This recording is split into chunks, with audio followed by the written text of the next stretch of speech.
Until about 50 years ago, the Class 50 was a common sight on Germany's rails. And it still is vividly remembered for being the backbone of Germany's goods traffic in the post-war years, until modern traction took over.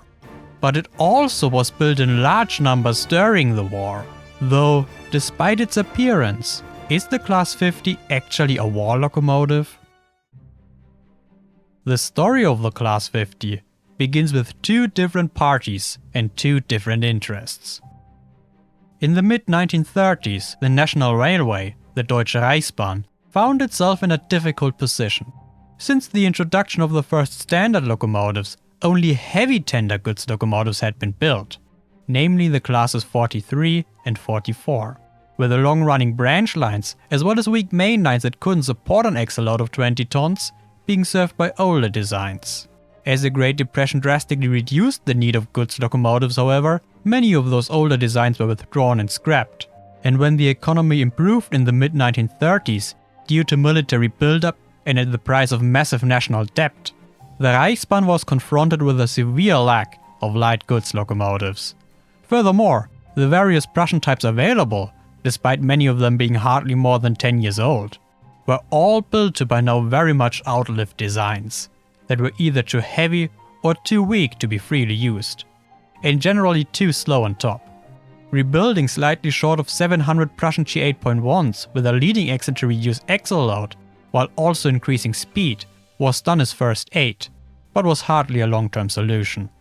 A modern, fast goods locomotive with a light axle load was long overdue. And as many branch line turntables would be too small for such a locomotive, if any were present at all, it would only be beneficial if it was decently good at running tender first too, something the old Prussians couldn't do either. Despite the government's general disinterest in railways, was it not only the economy that impacted the further development of the railways? Military considerations always influenced decision-making when it comes to goods traffic, and the advent of World War II was no different. As such, in 1937, the Reichsbahn received an order to develop a locomotive that could run on weak track, while still being more powerful than older designs, that was reasonably fast, and to avoid the need of turning the locomotive, could run equally good tender first. Sounds familiar?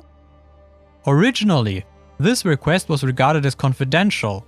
Only when it became clear the resulting locomotive would be an ordinary-looking machine, this communication ban was lifted.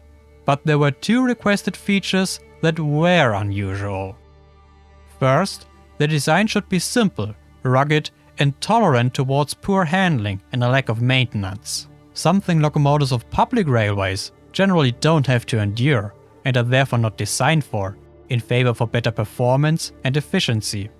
And secondly, while the locomotive should primarily run on black coal, just like any other contemporary steam locomotive in Germany, it should be easily convertible for the use of charcoal.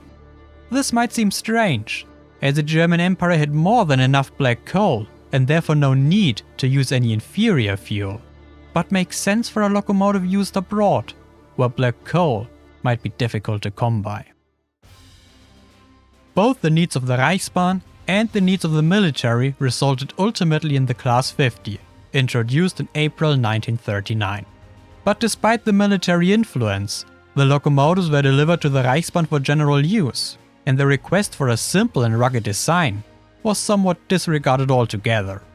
On one hand, this demand was very vague to begin with, and on the other, it was argued that a more complex machine would fit the request about simplicity actually better, due to being more economic and due to producing less wear, requiring less maintenance work.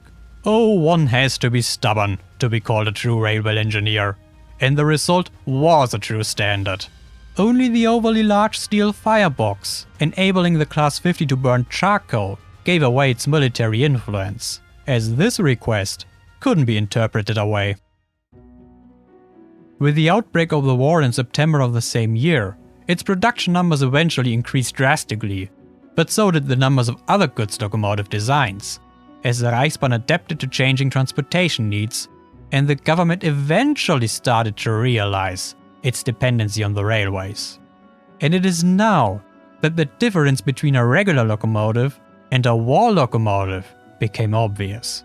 While the Class 50 proved successful both serving on the front lines as well as serving domestic needs, the Reichsbahn received harsh criticism for its continued acquisition of the class. While the Blitzkrieg strategy never intended for actual wartime locomotives to be built, the failure of the very same and the continuously worsening situation for the German Wehrmacht asked for more new locomotives to be built than the industry could actually deliver. At least when built to fully fledged Reichsbahn drawings, according to the locomotive industry. And that is when the responsibility for new locomotive designs was taken out of the hands of the Reichsbahn. An independent committee was formed to discuss suggestions made by the industry, and a simple, rugged and cheap, but by no means durable or efficient war locomotive, the Class 52, was ultimately derived from the Class 50. One of the reasons, albeit not the most important one, allowing the production numbers to rise to about 500 locomotives per month during summer 1943, before plummeting back down again, due to everything else that happened. So, is the Class 50 now a wartime locomotive? The answer has to be a clear no. As we have seen, despite the military influence in the design, stands the Class 50 as an efficient, complex and therefore expensive machine, very much in the tradition of peacetime locomotives meant for a long working life and unsuitable for a wartime economy. But the clear no comes with a big asterisk, as besides said design influence, the Class 50 served de facto as a war locomotive.